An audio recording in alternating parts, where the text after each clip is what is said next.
Hello, this is Kirsten Smith, Collections Curator at the Alberni Valley Museum. Today, on Museum at Home, we're looking at the museum's Textile Project. The Textile Project is essentially a reorganization of part of the textile collection, mostly clothing, that's displayed in the 95 drawers in the upstairs gallery.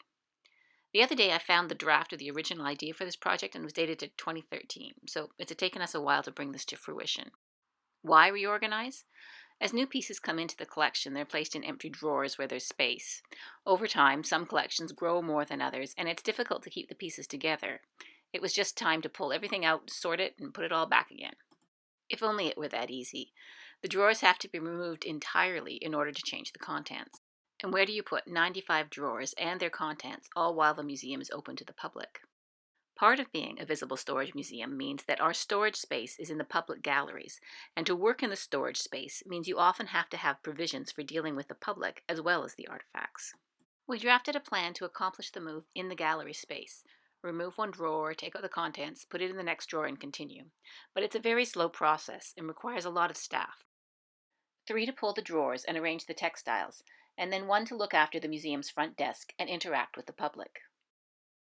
So you can imagine, when you're down to 2.5 staff spread over 6 days, this kind of work just doesn't get done. Along the way, as we were working with the costume collection, we developed an exhibit. Many of you may remember our Dressing Alberni exhibit from 2018. This exhibit helped us to progress somewhat in the project.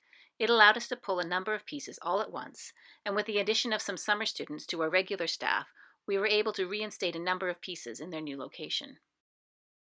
But the bulk of the work happened in spring of 2021, when the combination of COVID and empty gallery space allowed us to use a different approach that only required 2 museum staff with some outside assistance.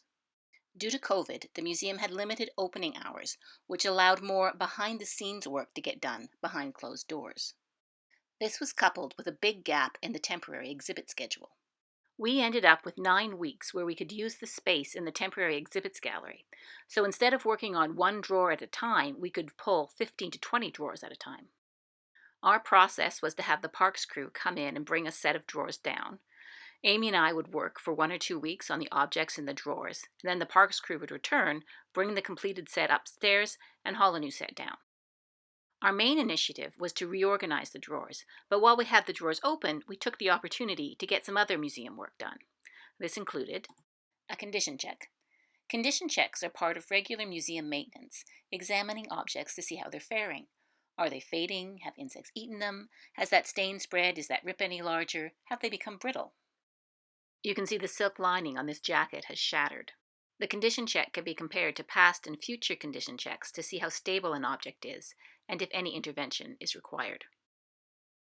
We also completed any gaps in the cataloging.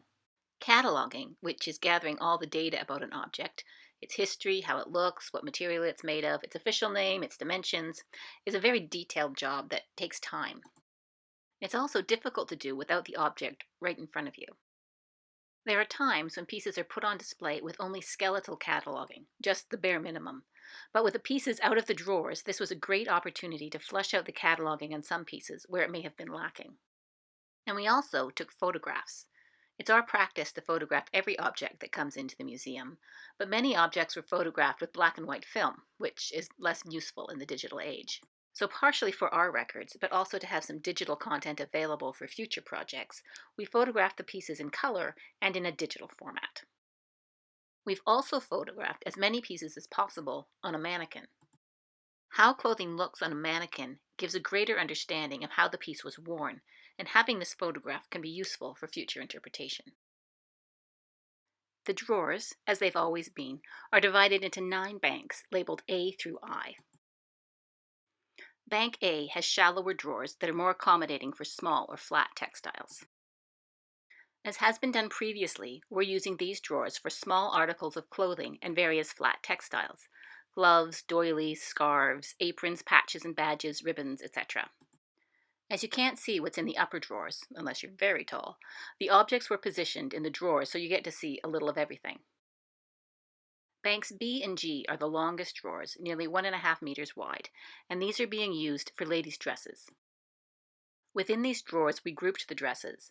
The 3 wedding dresses are together, the pageantry dresses, the May Queen, Rose Queen, Miss Port Alberni, those dresses are together, and the remaining dresses are organized by date, which range from this circa 1850s day dress to a more modern shift dress from the 1960s.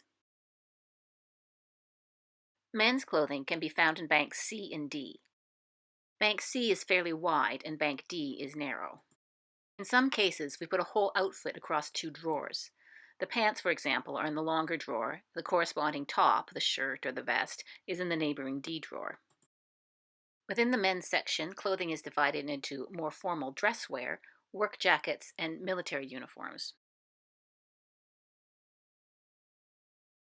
Bank H, also fairly wide, has occupational uniforms, nurses, firefighters, and RCMP. Banks E and F contain clothes for sport and recreation. This is the area of the collection that has grown the most since the last organization of the textiles. And here we've sorted the collection into baseball and softball, scouts and girl guides, the drill team for the Valliettes. There are drawers for high school recreation. This includes cheerleading and the 1940s basketball team, the Termites. And then much more basketball with a number of Alberni athletics pieces, including some from both the 1955 and the 1965 championship teams. And then in Bank I, also narrow, the upper drawers hold underthings, corsets, slips, etc., and the lower drawers hold children's clothing. When we've arranged the drawers, we've tried to make them interesting for viewing rather than just storage. For example, here we've turned over part of the trousers so you can look inside and see the fastening systems. This West Coast Rangers jacket is folded so you can see parts of both the front and the back of the jacket, while these radio jackets are arranged so the most interesting side can be viewed. In other cases, we've placed entire outfits together, like this scout outfit that includes all the pieces, instead of putting the hat with the hat section and the scarf in the scarf section. Or this 1920s wedding dress, originally on display on its own, but now we've been able to add the tiara and garter that were donated by a different family member at a later date. After our very busy 9 weeks of sorting and cataloging and photographing, there was more work to do. We spent several months processing all the photographs, labeling them, filing them, attaching them to the proper records in the database. And not all the clothing fit in the drawers, so we've now processed those extra pieces as well and packed them in boxes to move to a more permanent storage area. These pieces that won't be on display tend to be repeats, objects that we have more than one of. As I record this in early 2022, we are waiting on some parts for drawer repairs, after which the textile collection will once again be open to the public. And that's all for today. Thanks for watching another episode of the Alberni Valley Museum's Museum at Home.